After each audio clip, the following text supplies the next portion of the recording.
I felt less compelled to save my soul, more interested in seeking my soul's shadows. I asked myself one day, what are you most alive to?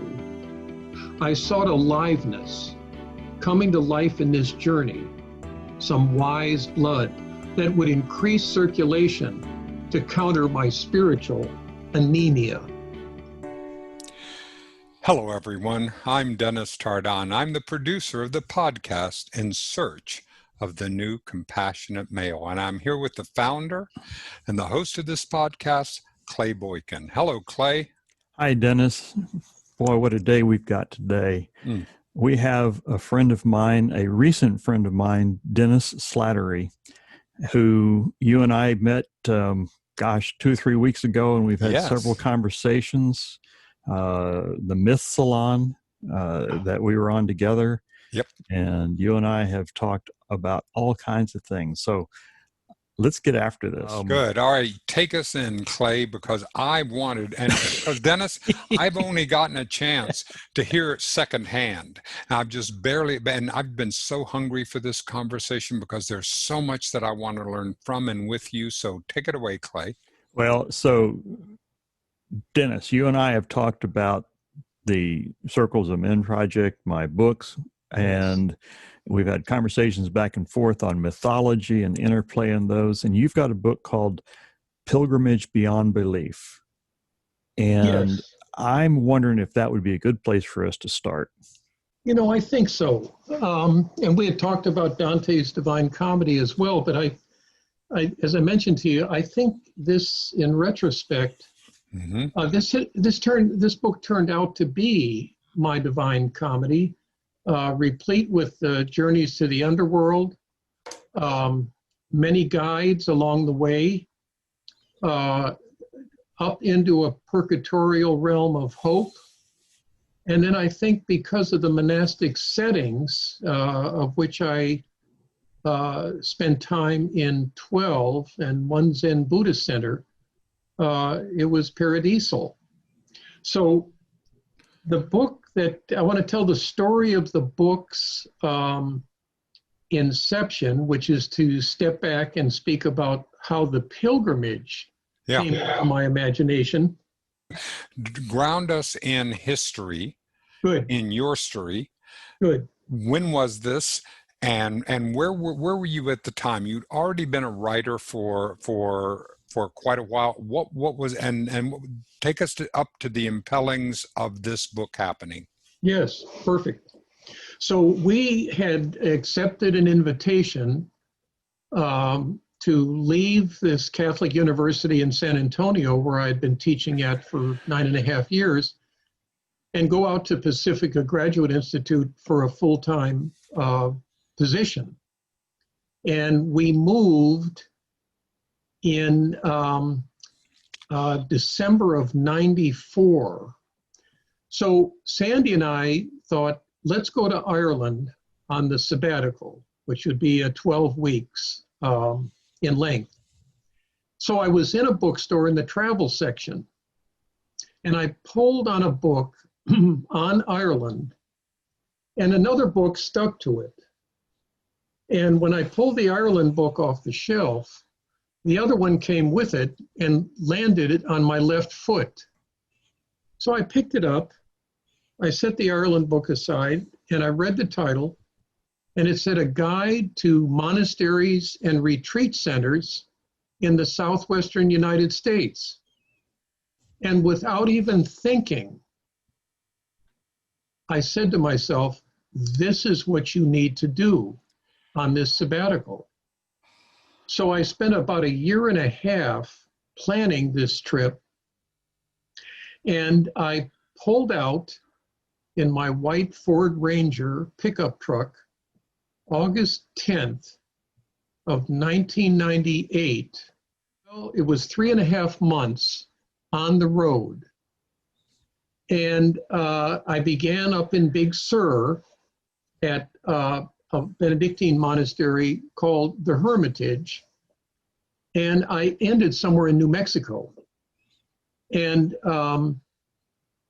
it was a life changer. Every evening I would sit outside because the weather was really quite good for almost all of the trip. And I would write in my journal.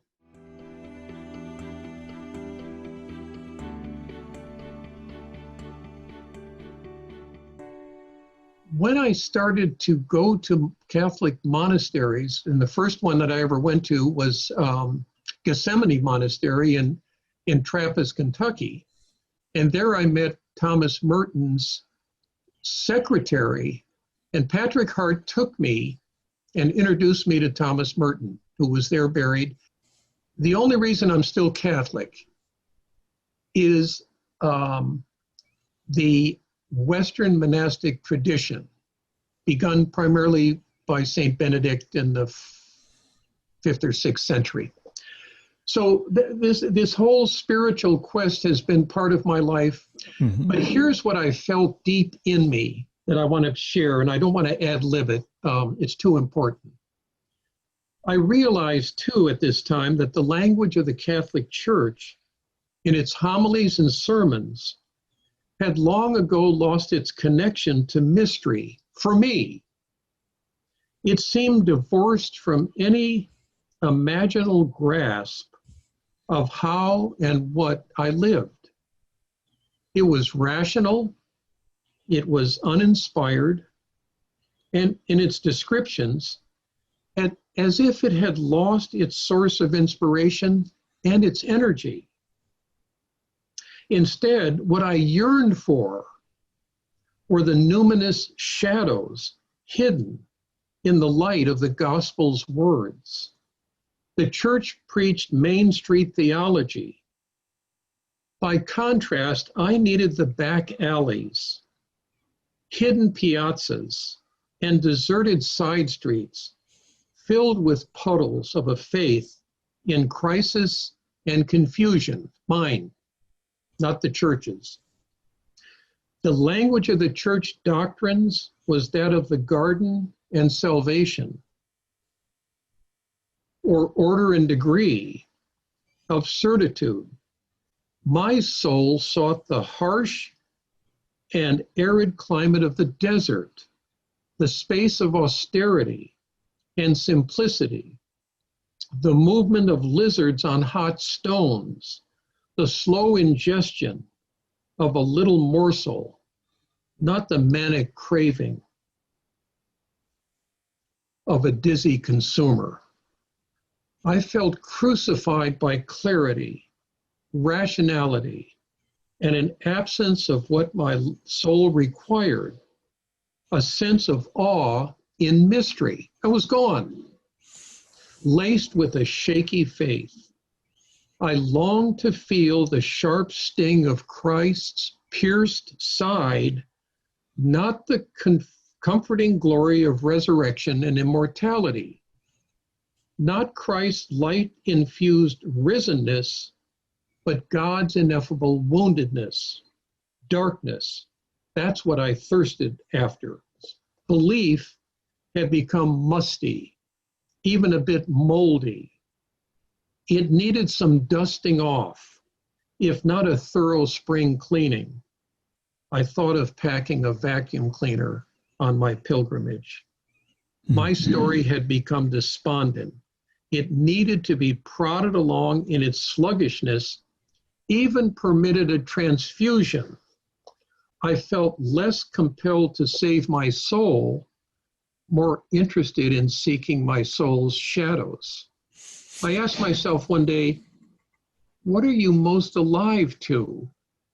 I sought aliveness, coming to life in this journey, some wise blood, there I'm stealing from Flannery O'Connor, that would increase circulation to counter my spiritual anemia. That's where I was. Let us absorb that for a second, because yes, that is I think it's a lot. Powerful. Thank you. Powerful. Dennis Patrick Slattery. That is some very delightful, uplifting, soul nourishing prose. Thank you. It came from the heart, and I know you can tell that. And even when I started to read it to you, I thought, ooh, this is big. But that's the kernel of the entire pilgrimage that I'm still on. But anyhow, how is that different? How is that different from the journey of Santiago, or any of the great pilgrimages that we know from Joseph Campbell, from all the from all the great mythologists? I mean, you're speaking the journey of your soul journey here. Yes, absolutely. Do I understand that? No, you've got it. You've got it. Sandy and I walked. Our plan was to walk from Leon to Santiago, which was 200 miles. And we were walking, we both felt we want to do a pilgrimage together. And the Santiago de Compostela was the one that was calling us. And so we booked in and landed in Madrid, recovered from jet lag, trained to Leon, stayed in a nun's convent in Leon, and then started the next day. And we hiked for about 2 weeks. But Dennis, to your question, it had a whole different tenor and a whole different atmosphere. One, I was walking it with my best friend, who I also happen to be married to, and we had an agreement. She normally would walk a quarter to a half mile in front of me so she could have her solitude. And I was behind her. And I think that was a wise choice on her part, that during the day, we spent a good part of it separated so we could both feel that we were on our own pilgrimage. And that worked. But I think I was so far along in my interior pilgrimage and more settled in who I was and how I defined myself, that while it was a marvelous experience, it didn't have the anxious energy of the solo trip of 3.5 months. And I don't know if I could even count the number of times that I would enter a monastery, and some of them were, they were always clean, but some were shabby. And I would have these depressions come over me. And I would say to myself, I'm not unpacking my truck. I'm going to sleep in my clothes on the bed because tomorrow morning I'm out of here. And I don't know if I'm going to go home or if I'm going to go to the next monastery, but I'm not staying. And every morning that happened, and I'm not saying it happened with every monastery, but it happened often, something said to me, give it one more day and then make your move. Oh. One more day, I stayed. And the irony was that the places that I most recoiled from were the places that I wept hardest when I saw it in my rearview mirror heading out. When you're talking about the Catholic Church and where where we were seeing it, and the desire to go behind all that, to go to the shadow and to see what was happening back there. The term that I knew, the esoteric, I kind of knew that term, but I'd never heard exoteric. And the exoteric being more like what you were describing, of here are the rules, here's the dogma. And I guess it, for me, in my experiences, it kind of did what it did for you, is it sterilized it a bit for me. Sterilized is a good verb. And I yes. For me, it was the question of why. Why yes. is it this way? Why? And you know, the easier path is not to ask why, just stay within the boundaries here.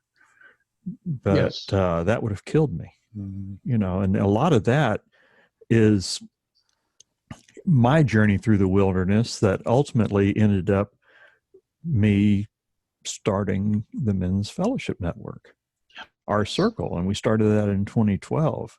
And Yes. I'd be interested because you've had some experience, you know, you've looked at my book and you've, you know, and I'd be curious in your observations of what you know about the Men's Fellowship Network, the circle that we've got going, and how that ties with what your experience is there. In the monastic world, and just the group, the fellowship, as we're talking about this in search of the new compassionate male, Dennis. Yes. You know, some of the highlight moments on that pilgrimage was at New Camaldoli Hermitage, and I would show up and they would have the copies for each of us, and we would sit and talk about poetry or something by C.S. Lewis or another poet or passages of Merton. And it created that fellowship. I would say maybe 11 to 14 people, including a couple of the monks who were just interested in the conversation. And just to make a connection here before I forget it, I thought that the pilgrimage that I was on, if it had any really pregnant moments of insight, of reflection, would happen within the monastery, or maybe during Mass, or maybe a homily that was particularly insightful. They all happened when I was out hiking in the natural order by myself, lying on the grass in a meadow, looking up at the sky. And when I would hike, I would stay out 5, maybe 6 hours, integrating myself into the natural order. And then these communal moments of a circular imagination that was shared. Mm-hmm. But it was also a moment where each of us could speak our own myth by means of the poetry. Use that as a base point to get rolling. Yeah, there's some connection there, I feel, Clay. Yeah. You know, it's interesting as you were talking about, it was in between the monasteries. You know, it was the white space in between where the pause happened, where the alchemy happened. Between the notes, right? Between the notes. Between the words. That's right. And you know, you were looking at my mandala yesterday, and I think I may have commented that when everything's in place, everything's in order, and I've got it all synthesized down there, the place that I cherish the most is the white spaces between the symbols, between the words, between the lines. And that's exactly where my mind went when you said between the monasteries.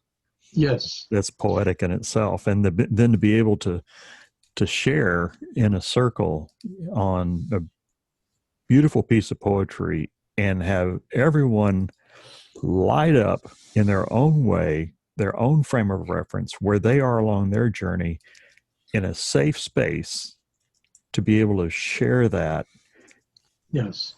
That in itself is an alchemy in magic, isn't it? It's an alchemy, it's magical, and I would even push it and say it's sacramental. There was something sacramental. Absolutely. Now, is sacramental something that is imbued within something, or is it something that we can bring to the moment if we have the right, if we have our own alignment with that moment? Yeah, nice. That's a really good question. Dennis, I would say both are possible given the circumstances, that it could emanate out from or be projected in. And I think sometimes that word projection carries a lot of negative connotation, but I think projection's a mixed bag. I think projecting something sacred into something profane, just to steal Eliade's sacred and profane worlds, is a way of not evaluating the thing, but valuing it even on a higher plane, so that it takes on more meaning. That's how I think about it, as like a Beautiful sword. And maybe sword's not the best image. It has possibilities that don't have to be dualities. I love that, because, I think of a scalpel. A scalpel Yes. in a murderer's hands will kill someone, and a doctor's hands will heal them. It's the same scalpel. Great. Mm. It's the intention then, isn't it? It's what are you intending? I mean, Clay, and I'm kind of yanking from the Men's Circle's book there. Mm-hmm. What is the intention that motivates one to choose this and not that? And when is that intention unconscious? I'm thinking about pulling that book on Ireland off the shelf, and what decides to stick to it is my destiny to make this pilgrimage. It was an accident that I pulled the two books out when I meant the one. Yes. But there was nothing accidental about it. I have too many lottery. I have too many lottery moments in my life. It's like I have won the lottery so many times that the astonishing things is that I wouldn't believe. When they opened the Institute of Philosophic Studies in August of 1972, and I was accepted along with 17 others, that offered a PhD in existential phenomenology. And for the rest of us, explain those two words. Yes. Existential phenomenology. I want to know more. It was entitled A Case Book on Existential Psychology and Phenomenology. When I started to read it, I thought, this is the psychology that I want to study. There's a small Catholic university in Irving, Texas, that's going to begin a PhD in phenomenology. I'll never forget this. Here's the question that he posed to all of these sophomores. Do I have seductive visions, or do I have visions of seductive things? In other words, where do you want to situate the seduction? And then he would speak about how these are two philosophical schools, and phenomenology moves right between the two of them. So phenomenology is intent, not on quantification, but on qualification of our lived experiences. So here's one illustration of what we were asked to write on. You're sitting at a traffic light. The traffic is all backed up. Your wife is in the hospital, and they have just called you that your son's probably going to be born in the next hour and a half. Why don't you get over here now? And you find yourself sitting in traffic at a light, and you feel the frustration just building and the thought of missing your son's birth. Bring in 2 days to class your feeling of what it's like to be frustrated. And what an object lesson that turned out to be, because most of us, not all of us, didn't describe the experience. We said, oh, I felt jittery. I felt this. But the experience as a lived experience was not given the detail that a good poet would give it. So phenomenology slides in between. Do I have seductive visions, which places the seduction in me?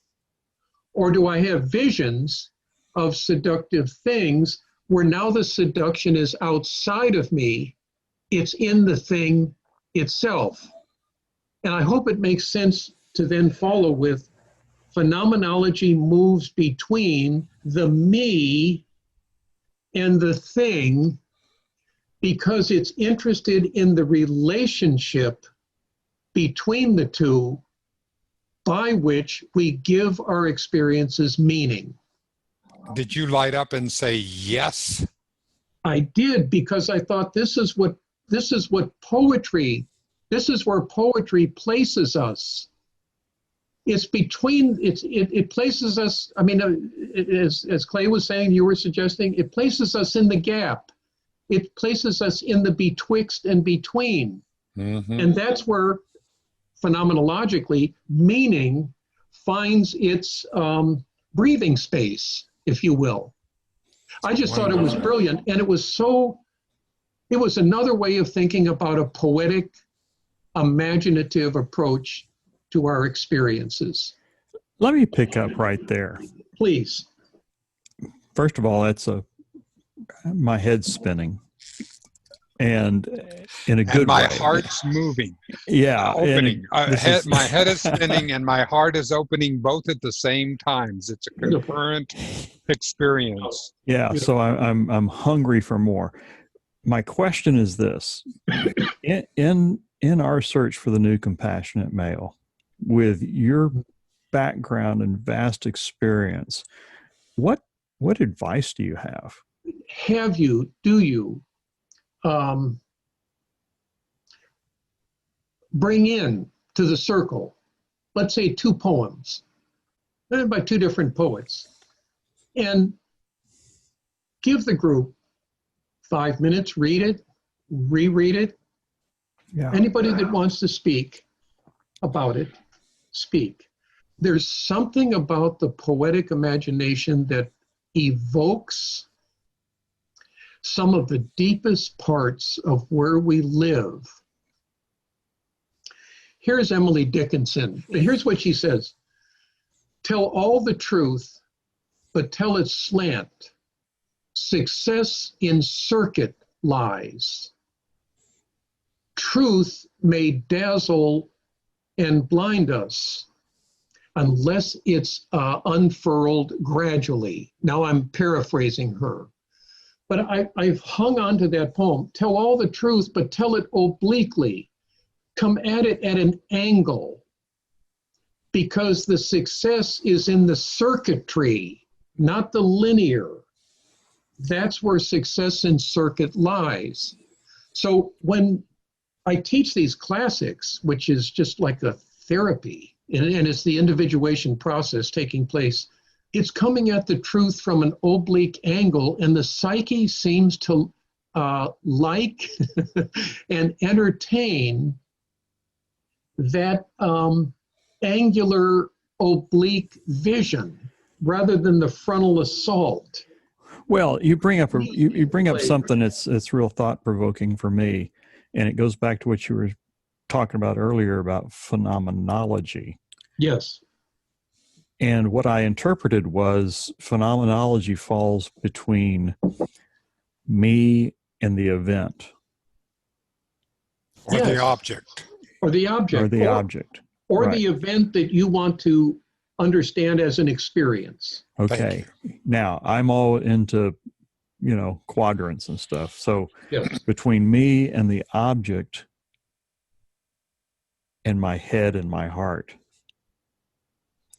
And what you were describing there of the slant and the truth, I believe is that space in between myself and the object, my head and my heart.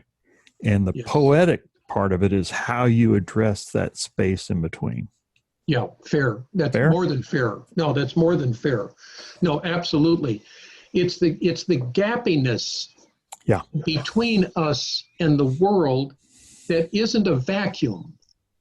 It's a space for meaningful experience to unfold where there's an I-thou relationship between oneself and the event, between oneself and the other, and it's based on a sense of mutual integrity and respect.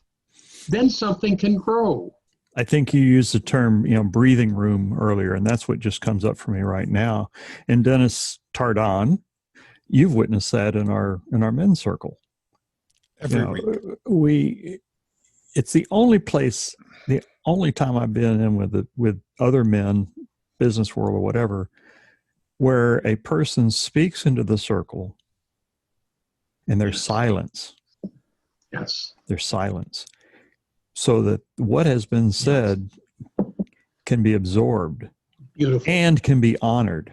And be honored. And be honored and reflected upon, and then another person will bring in and build on top of what's been said. Yes. So it's that white space in between the noise. Yes. Where the juice is. That's where Yes. that's where the connection in happens and the magic happens.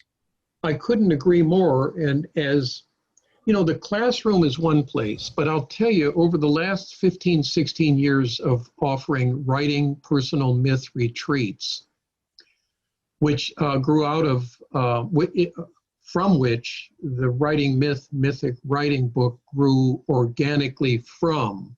I didn't write that book and then start doing or offering the writing retreats. The writing retreats, as I kept reflecting on it, I said, what is happening here? What's going on with people? Why is somebody who wrote something out but now starts to read it, begins weeping, and stops and says, what the hell's going on with me? I have no idea why I'm crying. And it took me a while to realize the power of being witnessed. It's not that somebody has to say, oh. You see, yes, I see me, you see me, and it is so powerful. If you were to recommend one book. Oh, boy. One book. Okay, Yep. two. Okay, two, but one. 7. Okay. No, I want 7. Could I get 7? And, No, and you get. as a matter Come on. Okay. One book to the men's circle. Let's say it's the starting book. What book would that be?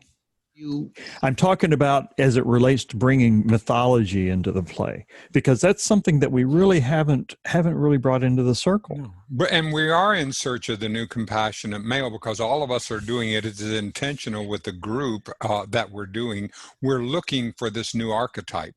We're searching along the way how that is growing for us. So how could that be a nutrient?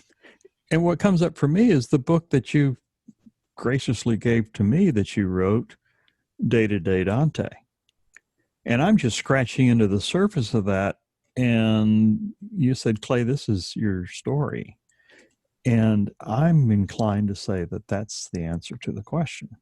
I think for what you're doing, my book, Writing Myth, Mythic Writing, Plotting Your Personal Story, is a great primer. Okay. Laying out some of my I reached a point where I said to myself, yes, you can keep quoting people about what myth is, but what is it for you? My response is writing myth, mythic writing, because I had to stand on my hind legs and say, this is what Slattery thinks myth and mythology, and especially personal mythology, is. So the other reason that I'm suggesting it is that there are some 80 writing meditations, each with between 10 and 12 questions.